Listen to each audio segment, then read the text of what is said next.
আশাকর্মীদের অনির্দিষ্টকালের কর্মবিরতির ডাক দিয়ে মল্লারপুর ব্লক অফিসে ডেপুটেশন।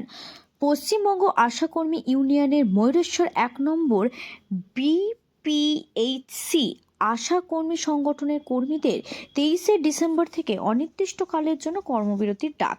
এই কর্মবিরতির ডাক দিয়ে বুধবার অর্থাৎ আজ ময়ূরেশ্বরের ১ নম্বর ব্লক অফিসে আশা কর্মীদের পক্ষ থেকে এই ডেপুটেশন জমা দেওয়া হয়।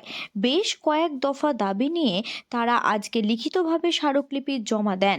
তাদের দাবিগুলির মধ্যে মূল সমস্ত আশা কর্মীদের ন্যূনতম মাসিক বেতন ১৫,০০০ টাকা দিতে হবে, লোকজনকে এককালীন ৫ লাখ টাকা দিতে হবে, সারা বছরে সমস্ত বকেয়া টাকা দ্রুত পরিশোধ করতে হবে। এছাড়াও তাদের মোবাইলের খরচা বাবদ যে সমস্ত বিল বাকি রয়েছে তাও অবিলম্বে দেওয়ার দাবি জানান তারা।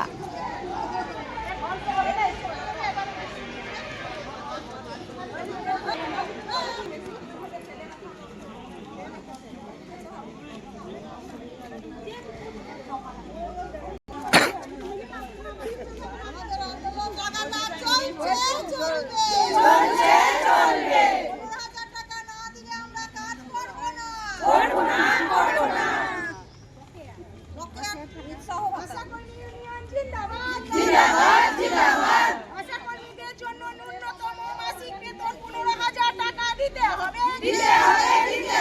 কর্মরত অবস্থায় মৃত আশাকর্মীর পরিবারকে এককালীন ৫ লক্ষ টাকা দিতে হবে। সমস্ত বকেয়া টাকা পরিশোধ করতে হবে। আমাদের দাবি পূরণ না হওয়া পর্যন্ত আমরা কর্মবিরতি রাখবো।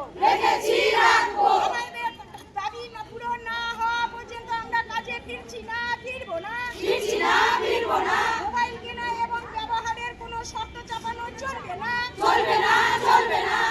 খেলা পরীক্ষার হল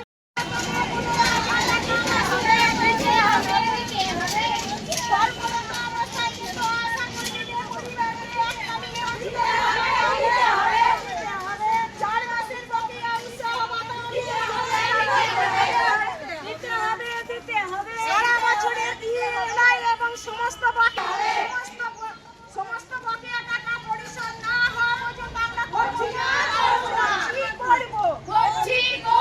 আমাদের দাবি না মানা পর্যন্ত আমরা কাজে ফিরছি না। মোবাইল কেনা কোনো শর্ত চাপানো চলবে না।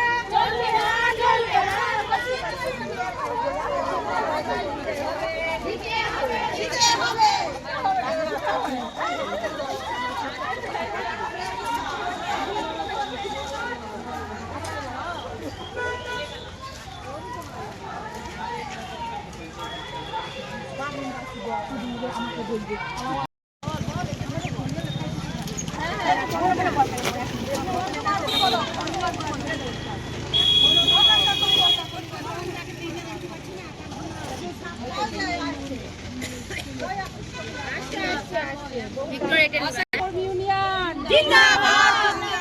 আমাদের দাবি মানতে হবে। ১৫,০০০ টাকা দিতে হবে। আমাদের দাবি না মানলে আমরা কাজে ফিরছি না।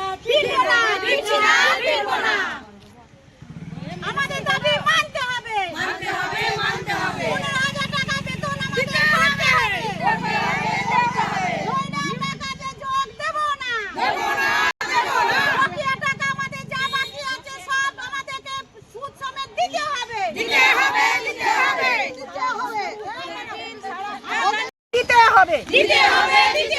সারা বছরের সমস্ত বকেয়া টাকা পরিশোধ করতে হবে। আমাদের